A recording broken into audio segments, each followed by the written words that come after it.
स्नेहसंमेलन म्हणजे मुलांच्या कौतुकाचा विषय, मुलांमध्ये असलेल्या कलागुणांना वाव देण्याचा विषय. स्नेहसंमेलन दरम्यान केलेली धम्माल आणि मस्ती आपल्या शालेय जीवनातील अविस्मरणीय क्षण. यंदा सर्वत्र शाळेचे स्नेहसंमेलनाचे वारे वाहत आहेत. अनेक शाळा आणि कॉलेजमधून याचे नियोजन अत्यंत शिस्तबद्धरित्या केले जात आहे. शाळेतील विद्यार्थ्यांच्या कलागुणांना प्रोत्साहन देणं हे या दिवसामागचं महत्त्व असतं.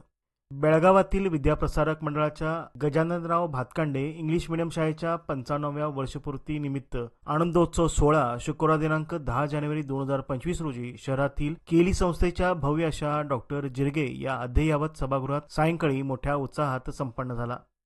कार्यक्रमाची सुरुवात शाळेचे चेअरमन श्री मिलिंद भातकांडे व सेक्रेटरी सौ मधुरा भातकांडे यांच्या शुभहस्ते दीप प्रज्वलन करून करण्यात आला. यावेळी शाळेतील हायस्कूल विभागाच्या मुख्याध्यापिका दीपा एसी, प्री प्रायमरी शाळेच्या मुख्याध्यापिका साजिया जमादार आदी उपस्थित होते. तसेच या कार्यक्रमाला प्रमुख पाहुणे म्हणून बेळगाव शैक्षणिक विभागाचे बीओ रवी बजंत्री तसेच मुंबई येथील सुप्रसिद्ध आर्किटेक्चर सोनिया पोद्दार यांची उपस्थिती लाभली.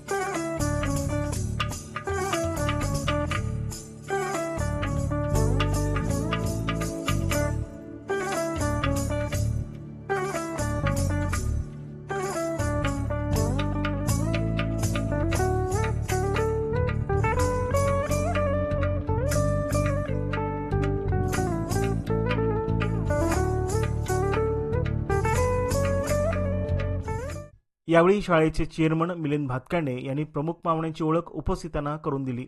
तसेच शाळेच्या उपक्रमाबद्दल सर्वांना मार्गदर्शन केले. सर्वांना नमस्कार. पालक, खरोखर आज आनंद होतोय की आजचा हा स्नेहसंमेलन कार्यक्रम आम्ही या शानदार केलीच्या जिरगे हॉलमध्ये आम्ही करतोय. आमची एक इच्छा होती की एक चांगला एक महोत्सव आपण साजरा करावा आणि विद्याप्रसारक मंडळानं 55 वर्षात पदार्पण केलंय. 1970 साली ही संस्था स्थापन झाली होती आणि आज 55 वर्ष आम्ही शैक्षणिक क्षेत्रात आहोत.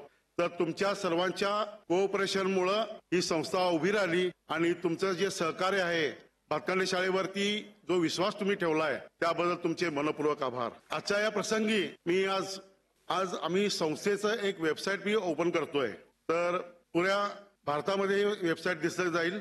भातकांडे शाळेचे जे काही भातकांडे शाळेनं कार्य करते काय करतात हे पुऱ्या भारताला समजेल. आणि यावर्षी 100 मुलांना आम्ही ऍडमिशन सुद्धा फ्री देतोय. तर 55 वर्ष झाल्याबद्दल तर सर्वांनी हा लाभ घ्यावा. 100 ऍडमिशन डोनेशन नाही, त्यांना फी असेल, त्याला डोनेशन असणार नाहीये. तर ही एक मी घोषणा करतोय तुमची. अजून एक गोष्ट करतोय की आम्ही स्मार्ट बोर्ड्स यावर्षी आम्ही इन्स्टॉल करतोय. स्मार्ट बोर्ड्स 4 सेक्शन आहेत. केजी सेक्शनला एक, प्रायमरीला एक, प्री प्रायमरीला एक, मिडल स्कूलला एक आणि हायस्कूलला. तर हे 4 स्मार्ट बोर्ड मुलांना आम्ही शिक्षणात देणार आहोत. सर्वांना माझी आग्रहाची विनंती आहे, सर्व पालक, सर्व मुलं मोठी शोभायात्रा करणार आहोत आम्ही. ती जी शोभायात्रा सुरू होणार आहे बोगारवेस पासून सुरू होणार. सर्व पालकांना, जेंट्स लोकांनी व्हाईट कुर्त्यामध्ये, व्हाईट टी शर्ट मध्ये येऊ शकतात. जो गुजराती है वो अपने इसमें आएंगे, जो मुस्लिम समाज है अपना वो अपने इसमें आएंगे. सब लोग, सिख जो है वो अपने पेहराव में आएंगे.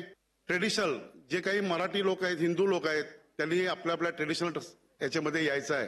तर तुम्ही सर्वजण त्या शोभायात्रेला यायचं आहे. बोगारवेस, रामलिंगखिंड, टिळक चौक, शनी मंदिर, ब्रिजवरून एसपीएम रोड आणि शिवाजी उद्यानच्या त्या महात्मा फुले रोड जो शिवचरित्र आहे त्यासमोर हा कार्यक्रम होणार आहे. या स्नेहसंमेलनादरम्यान शाळेतील तब्बल 500 विद्यार्थ्यांनी या कार्यक्रमात उत्स्फूर्तपणे सहभाग घेऊन आपल्या कलागुणांचे दर्शन घडविले. विद्यार्थ्यांनी सेनोरिटा, पुष्पा, शिवतांडव अशा अनेक क्षणाक्षणाला उत्कंठ वाढविणाऱ्या नृत्याविष्काराने उपस्थितांची मने जिंकली. Warning: the following content might make you shocked.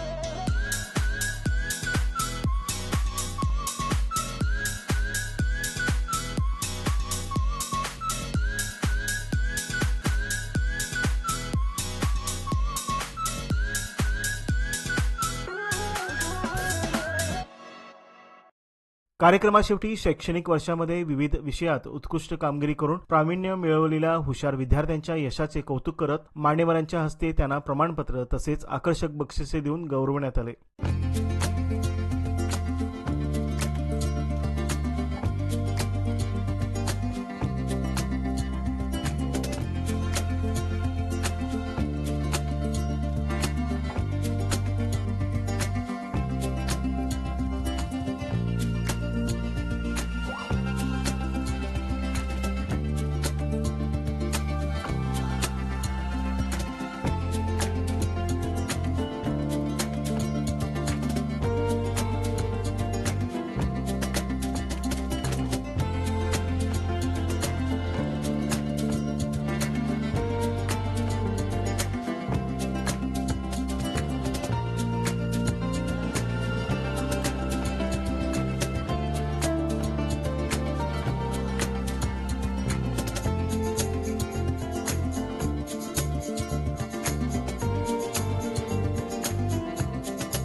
उपस्थित प्रमुख पाहुण्यांनी शाळेतील विद्यार्थ्यांनी सादर केलेल्या कार्यक्रमाचे कौतुक करून शाळेला शुभेच्छा दिल्या.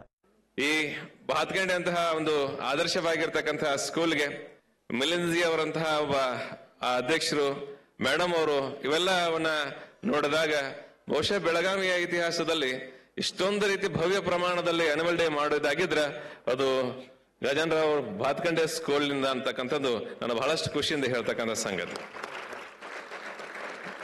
ಒಟ್ಟಾರೆಯಾಗಿ ಆ ಒಂದು ವೆಜಿಟೇಬಲ್ಸ್ ಮತ್ತು ಮೊಬೈಲ್ ಇದು ಖುಷಿ ಬಾಳ್ತಂತ ನನಗದು. ಆ ಒಂದು ಕಾನ್ಸೆಪ್ಟ್ ಮಾಡಿರ್ತಕ್ಕಂಥವ್ರಿಗೆ ಮತ್ತೆ ಆಕ್ಟ್ ಮಾಡಿರ್ತಕ್ಕಂಥ ಮಕ್ಕಳಿಗೆ ಒಂದು ಜೋರಾದ ಚಪ್ಪಾಳೆ. ಮೊಬೈಲ್ ಬಗ್ಗೆ ಒಂದು ಚುಟುಕು ಹೇಳಿಬಿಡ್ತೀನಿ. ಆ ಮೊಬೈಲ್ ಅಡಿಕ್ಷನ್ ಕೇವಲ ಮಕ್ಕಳಿಗೆ ಅಷ್ಟೇ ಅಲ್ಲ, ಏನಾದ್ರೂ ಪನಿಷ್ಮೆಂಟ್ ಕೊಡ್ಬೇಕಪ್ಪ ಅಂದ್ರೆ ಮೊದಲು ಪಾಲಕರಿಗೆ ಕೊಡ್ಬೇಕು. ಯಾಕಂತಂದ್ರೆ ಒಬ್ಬ ಚುಟುಕ ಕವಿ ಬರದ ಏನಂತೇಳಿ, ನನ್ನಂತವನು ಬರದ ಏನಂತೇಳಿ, ಮೊಬೈಲ್ ನಲ್ಲಿ ನಾನು ವಾಟ್ಸಪ್ ನೋಡ್ತಾ ನೋಡ್ತಾ ನೋಡ್ತಾ ಯಾರ್ದೋ ಮನೆಯ ಒಳಗಡೆ ಹೋಗಿ ಕೂತು ಬಿಟ್ಟೆ. ಯಾರ ಮನೆಯಲ್ಲಿ ಕೂತಿದ್ದೇನೋ ನನಗೆ ಗೊತ್ತಾಗಲೇ ಇಲ್ಲ. ಆ ಮನೆ ಆಕೆಯೋ ಫೇಸ್ಬುಕ್ ನೋಡ್ತಾ ನೋಡ್ತಾ ನನಗೆ ಚಹಾ ತಂದು ಕೊಟ್ಟಳು. ಕೂತವ ನಾನಾರನ್ನುವುದು ಅವಳಿಗೂ ಕೂಡ ಗೊತ್ತಾಗಲೇ ಇಲ್ಲ. ಆ ಮನೆಯ ಯಜಮಾನನು ಅವನು ಸಹ ವಾಟ್ಸಪ್ ನೋಡ್ತಾ ನೋಡ್ತಾ ನನ್ನನ್ನು ನೋಡದಂತೆ ಒಳಗಡೆ ಹೋದ. ಕೂತವ ನಾನಾರನ್ನುವುದು ಅವನಿಗೂ ಗೊತ್ತಾಗಲೇ ಇಲ್ಲ. ಕೊನೆಗೆ ಅವರ ಮನೆಯ ನಾಯಿ ಒಳಗಡೆ ಬಂದು ನನ್ನನ್ನು ನೋಡಿ ಬಗಳಿದಾಗ ನಾನು ಮನೆಗೆ ಓಡಿ ಬಂದದ್ದು ಯಾರಿಗೂ ಗೊತ್ತಾಗಲೇ ಇಲ್ಲ, ನಾನು ಮನೆಗೆ ಓಡಿ ಬಂದದ್ದು ಯಾರಿಗೂ ಗೊತ್ತಾಗಲೇ ಇಲ್ಲ. ಇಷ್ಟೊಂದು ಅಡಿಕ್ಷನ್ ಆಗಿದೆ. ಗುರು ಬ್ರಹ್ಮ ಗುರು ವಿಷ್ಣು ಗುರುದೇವ ಮಹೇಶ್ವರ ಗುರು ಸಾಕ್ಷಾತ್ ಪರಬ್ರಹ್ಮ ತಸ್ಮೈ ಶ್ರೀ ಗುರುವೇ ನಮಃ ಎನ್ನುವ ಜಾಗೆಯಲ್ಲಿ ಎನ್ನುವ ಸಂಸ್ಕೃತ ಶ್ಲೋಕದಲ್ಲಿ ಇವತ್ತು ಮೊಬೈಲ್ ಕೈಯಲ್ಲಿ ಹಿಡ್ಕೊಂಡಿರ್ತಕ್ಕಂಥ ನಮ್ಮ ಮಕ್ಕಳು ಹೇಳ್ತಾ ಇದ್ದಾವೆ, Google Brahma, WhatsApp Vishnu, Facebook Parameshwara. Google Brahma, WhatsApp Vishnu, Facebook Parameshwara, Play Store ಸಾಕ್ಷಾತ್ ಪರಬ್ರಹ್ಮ. ಏನ್ ಬೇಕಾದ್ರೂ ಡೌನ್ಲೋಡ್ ಮಾಡ್ಕೊಂತ ಇತ್ತು. ಪ್ಲೇ ಸ್ಟೋರ್ ಸಾಕ್ಷಾತ್ ಪರಬ್ರಹ್ಮ ತಸ್ಮೈ ಶ್ರೀ ಮೊಬೈಲ್ ಗುರುವೇ ನಮಃ, ಮೊಬೈಲ್ ಗುರುವೇ ನಮಃ, ಮೊಬೈಲ್ ಗುರುವೇ ನಮಃ ಎನ್ನುವಂತಾಗಿದೆ.